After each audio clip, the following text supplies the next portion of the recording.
Casting and training was possibly the most exciting thing for me. It was an immensely long operation because I realized that not only you had to be an excellent actor to be able to express your inner self through behavior, attitudes, and facial expressions, but you also had to memorize a strange language, and you had to be able to play with your center of gravity. You had to play with the different shape of your torso.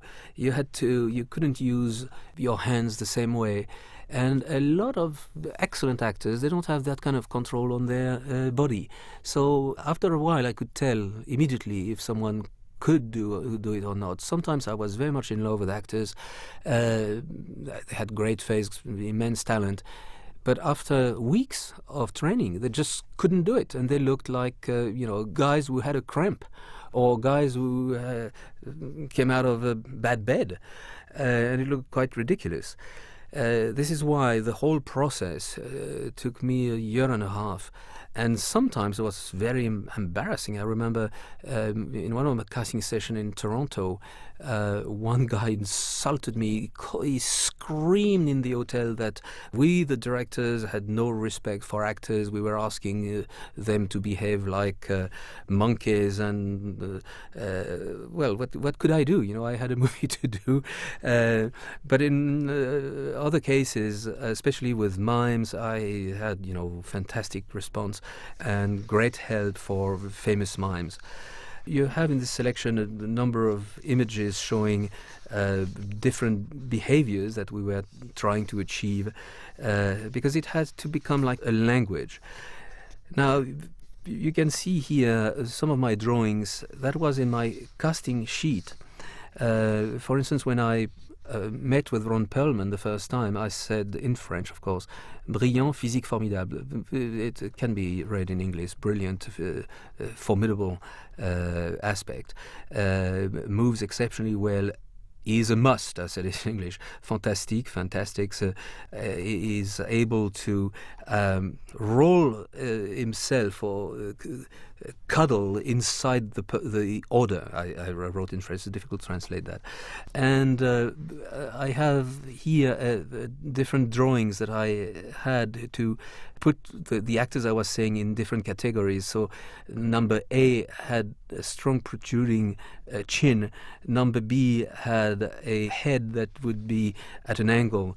And another number B, B2, let's say, had a strong forehead. So, it was strange because I had to look for talent, but also for people who were going to be able to have a face that was, at the end, unusual on the screen.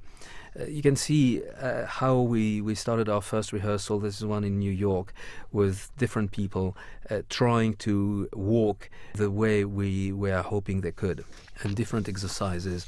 Here we have some fighters. They had some difficulty to make it work because they were so used to their own body language. The body language of fighters and wrestlers is quite different, but some of them did very well. That key body language was devised under the direct supervision of Desmond Morris, this famous scientist and writer that wrote all those splendid books such as Man Watching or Animal Watching, Cat Watching, all those books. In one of those pictures where I'm talking to my actors, I can see my wife in the back, who was and still is my continuity supervisor. After so many films, she's still with me, unusual.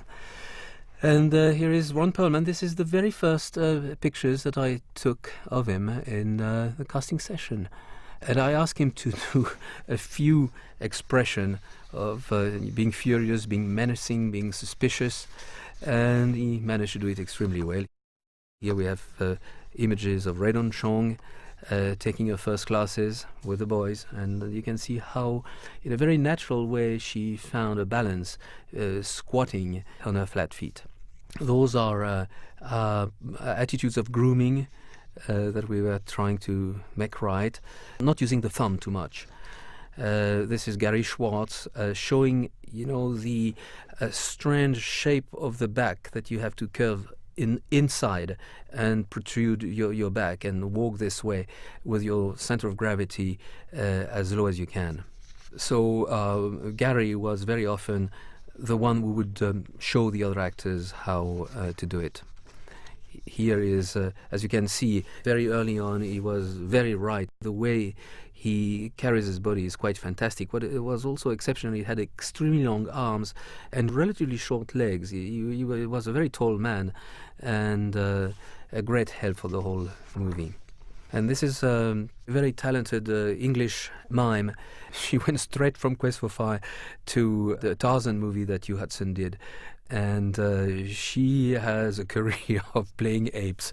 But she's absolutely terrific. And here she is, obviously showing something to the other actors. Those are the two twins, Nasir and Amir El-Kadi, in fighting position with, feeling more secure by touching each other, which is something you often find in a pack of animals. And we did that every day, at least they did that every day, for a number of months in London.